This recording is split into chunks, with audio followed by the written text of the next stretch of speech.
Good morning, ek is Pieter Koen. Ek is Rosanne McKenzie. Ek is Elsa Esterhuizen en saam met ons het ons natuurlik ons bankbestuurder Thys van Sail. Daar sy. Dis Maandag. En natuurlik Moedersdag agter die rug. Hoe was dit vir julle?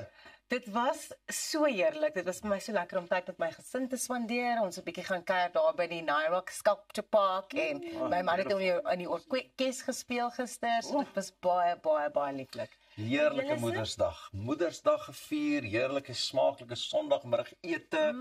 Alles was net voor die wind. Ja. Ek moet sê aan my kant was dit ook heerlik. Ek het my ma en my ouma gesien, so dis altyd spesiaal. Ja, maar ek het hom al so altyd maar weer verkeerd gehad. So ek het my meiskind gevra wat wil mamma het. Sy sê vir my 'n spa voucher, maar toe verwar ek dit met 'n spar voucher. Ai, guys. Ai julle. Mens kan nooit genoeg kry die nuusware hê. Hoopelik was die moeders daarom nie op stroppel is oor sulke dingetjies. Dis maar voetfoutjies wat ons manne maak. Vandag vier ons natuurlik internasionale verpleegsterdag en ons gaan by 'n paar van hulle kuier om meer uit te vind oor die wonderlike werk wat hulle doen. Ons gesels met die stigter van die Humanitarian Empowerment Fund en Danny Smoke kom wys vir ons sy splinter nuwe musiekvideo. Nou onthou jy kan saamgesels deur vir ons 'n boodskap na ons WhatsApp lyn te stuur deur die QR-kode te skandeer wat nou op jou skerm verskyn. Nou, sien dat dit internasionale verpleegsterdag is, wil ek eintlik vir julle ietsie vra. Weet julle wat die strepe op die verpleegster se epaulette beteken? Seker maar soos korporaal en sergeant. Dit is eintlik vir hulle studentejare wat hulle afgelê het. Is dit nou so? Ek is eintlik getroud met 'n suster. Right. En vandat sy ingetree het by haar college tot en met sy suster geword het en ja. Wow. Wel, boonop dit wat jy nou weet, het ek eintlik op 'n video afgekom waar 'n verpleegster genaamd Silibaziso Mupereki alles mooi verduidelik. Kyk bietjie hierna. So, the maroon epaulet, it shows that I'm a registered nurse, meaning that I'm a sister, whereas you see with your staff nurses, then we have the white ones, meaning that they're staff nurses. Then this emblem, it just means I'm registered with the South African Nursing Council. And then the green one, it means that I did a major in midwifery. Then this one, it means psychiatric nursing, and then this one means community health nursing. So with the R4245 program, we majored in all three, which is the midwifery, community health, and psychiatric nursing. But however, with the new program, which is the Bachelor of Nursing, you only graduate, and then you're only going to get the green one, meaning you only be majoring in midwifery. Baie interessant. Baie interessant en so mooi verduidelik, Ja. hè? Have you got any nurses in your family, in your view?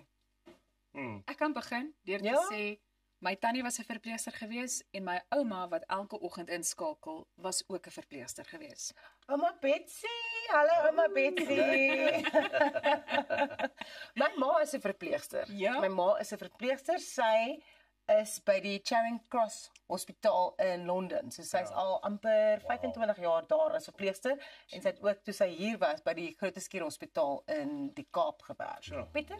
Nee, ek dink nie so seer verpleging nie, maar my ouma het ook op 'n stadium in 'n apteek gewerk, maar dis maar die naaste wat ons aan die verpleging of die medies kon kom. Ja. So daar's ons almal ken natuurlik die storie van Florence Nightingale as die bekendste verpleegster in die geskiedenis. But actually there is another very famous well-known historical nurse and her name is Agnidis, and she was a lady in ancient Greece where she was a very well-known nurse. Maar in daai tye kon mense nie eintlik of vrouens kon nie eintlik enige iets met die mediese en geneeskunde They te were doen prohibited. Right, they were prohibited. So what she did was she disguised herself as a man and then could practice medicine and went on to change people's lives and save so many lives. So vir al die verpleegsters daar buite, ons sê vir julle baie dankie vir alles wat julle doen. Wat was haar naam? Agnidis. Tannie Agnidis, baie dankie. Baie dankie vir al die wonderlike werk wat jy onder die dekmantel gedoen het, hoor. Ons Nou waardeer. kyk, ons almal weet natuurlik hoe spesiaal hulle is en jy het klaar ook gesê hoe baie ons hulle waardeer. Hulle behoort na my mening elke dag 'n bos blomme te kry, dink ek. Ja, Thys, maak seker vir Oudet, En Nee, spar voucher. Blommetjies. maar wat vir my sleg is Suid-Afrika staar 'n ernstige tekort aan gesondheidswerkers in die gesig en dit terwyl al hoe meer dokters en verpleegsters die land verlaat om in die buiteland werk te soek. Nou president Cyril Ramaphosa het sy kommer hieroor uitgespreek en die mediese kenner Dr. Angelique Coetzee het lig gewerp op die hoofredes vir die uittog.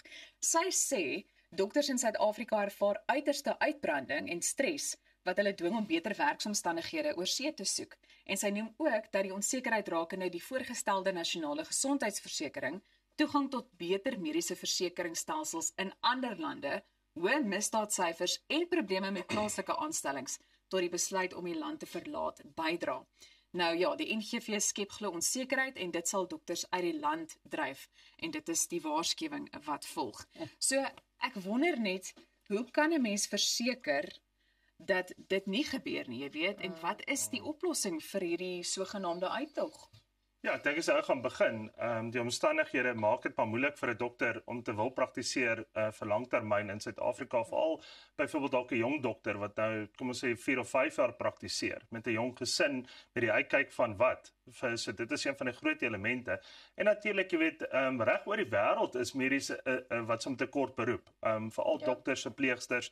Soos ou byvoorbeeld na Australië, Nieu-Seeland, Kanada gaan kyk en jy gaan kyk na hulle lys van shortcomings. Jy weet, dan kry ingenieurs, dokters is baie hoog en verpleegsters is net so hoog op die lys. So met ander woorde vir hulle om daai aansoek te doen, net so. So daar's min dinge wat hulle hou. Ja, my ma is nou al vir amper 25 jaar daar in Engeland and I think one of the main reasons why she got headhunted to go is because ons verpleegsters het soveel ervaring en van daai ervaring kom eintlik uit die negatiewe goed wat jy genoem het, soos die misdaad en daai tipe goed. We deal with gunshot wounds, knife injuries, Trauma, all of that kind of trauma. And so ons verpleegsters weet hoe om te spaak because they've experienced it. So hulle soek daai ervaring oor see en hulle word net eenvoudig daar beter vergoed vir die werk wat hulle doen. That's simple. Net so. Ja, en dit moet alles gebeur en begin by die wiskunde, né? Wat het ons nou eendag gesê? Ja, Die ja. wiskundepunte beter is. En dan ook 'n ander ding wat vir my regtig negatief is in Suid-Afrika is die manier hoe die kering gedoen word vir verpleegsters, vir dokters en. Ek dink daar's soveel wat net as gevolg van die punte wat hulle moet hê, wat goeie dokters en verpleegsters sou wees wat dit net nooit kan maak nie omdat hulle nie daai kering kry. Maar ja, dis 'n geselsie vir 2 ander dae. Ja, Dan ons lekker absoluut. kan besig hou. Absoluut. Ja. Maar ek is bly dat ons nou 'n bietjie lig op hierdie onderwerp kan gaan gooi en bietjie meer daaroor kan praat. Ek 'n dink bietjie meer respek hê vir wat so verpleegsters en dokters sal Ja. was. Verseker en veral met al daardie statistieke wil ons net nog meer vir ons verpleegsters wat tans hier in die land is en hulle ding doen sê baie dankie. Dis regtig amazing werk wat hulle doen. Happy Nurses Day. Ja, sê baie dankie vir ieder en elk van hulle en ek dink ons gaan vir julle nog 'n streepie kan bysit. Net om te sê dis die dankie sê streepie vir alles wat julle doen. Ja, Ja. presies. Maar ons het nou nogal baie om nog oor te gesels. Ja. Die mense moet nie weggaan nie, bly ingeskakel, want net hierna gaan ons by 'n paar van ons plaaslike Florence Nightingales inloer. En ek moet vir jou sê dit was 'n baie spesiale kuiertjie volgens my vriendin en kollega hier in die oorkant. Nee nou.